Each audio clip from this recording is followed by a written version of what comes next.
दोस्तों, आखिर क्या हुआ जब हस्तिनापुर पर आक्रमण किया कंस की सेना ने और कंस ने? आखिर क्या थी उसकी मुख्य वजह? कई सालों पूर्व की बात है जब आमने सामने हुए थे कंस और पितामह भीष्म।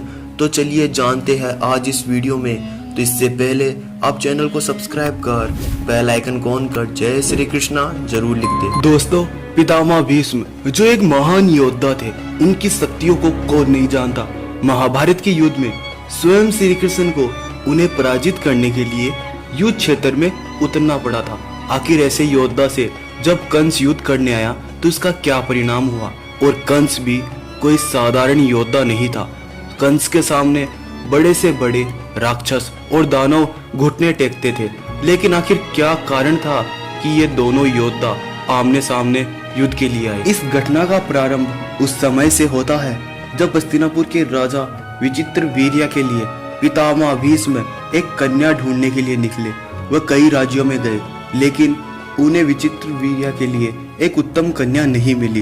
तब वह अपने सभी सेनापतियों से आग्रह कर उन्हें संपूर्ण संसार के कई राज्यों में भेजे ताकि वह हस्तिनापुर के लिए और वहां के राजा के लिए एक उचित कन्या को ढूंढ सके। तभी हस्तिनापुर का एक सेनापति भगदत्त के राज्य में जाकर पहुंचा और उसने वहां पर देखा कि वहां का राजा कई सैनिकों और कई लोगों की बलि दे रहा है और उसमें से कई हस्तिनापुर के सैनिक और कई व्यक्ति भी थे। और यह सूचना उस सैनिक ने हस्तिनापुर जाकर पितामह भीष्म को दी। पितामह भीष्म यह सूचना सुनकर बहुत ज्यादा क्रोधित हुए और वह भगदत्त का वध करने का निर्णय लिए।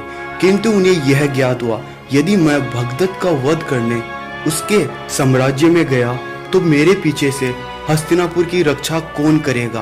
तभी पितामह भीष्म ने अपने दिव्य बाण से हस्तिनापुर से ही भगदत्त पर आक्रमण किया और वह दिव्य बाण जाकर भगदत्त को लगा। किंतु भगदत्त का वध तो नहीं हुआ, वह मूर्छित हो गया। और यह बात जब भगदत्त के घनिष्ठ मित्र कंस को पता चली तो वह बहुत ज्यादा क्रोधित हुआ और वह अपनी सेना को लेकर हस्तिनापुर पर आक्रमण करने के लिए चल पड़ा। उसे ज्ञात था कि हस्तिनापुर को पराजित करना बहुत ही कठिन होगा, किंतु फिर भी अपनी मित्रता के लिए कंस हस्तिनापुर पर आक्रमण करने के लिए चला गया। जब यह बात पितामह भीष्म को पता चली तो सभी सैनिक और वहां के सेनापति आक्रमण के लिए अपनी सेना को सज्ज करने लगे। किंतु पितामह भीष्म कंस की आती हुई सेना को देखकर अपने सेनापति को मना कर दिया कि सेना को इकट्ठा करने की कोई आवश्यकता नहीं है। और पितामह भीष्म अकेले ही उस सेना के सामने अपने रथ पे सवार होकर चले गए। यह देखकर कंस काफी अचंभित हुआ और उसने अपनी सेना को पितामह भीष्म पर आक्रमण करने के लिए कहा। पितामह भीष्म के एक बाण ने ही उसकी आधी सेना को परास्त कर दिया। यह देखकर कंस काफी घबरा। फिर कंस ने संपूर्ण सेना को एक साथ पितामह भीष्म पर आक्रमण करने के लिए कहा। तब पितामह भीष्म ने एक ऐसे दिव्य बाण का प्रयोग किया जिसके अंदर से अनेकों बाण निकले और सभी सेना मूर्छित हो गई। जब पितामह भीष्म ने कंस का वध करने के लिए अपने महाशक्तिशाली दिव्य अस्त्र रुद्र अस्त्र का आह्वान किया तो संपूर्ण धरती और आकाश हिलने लगा।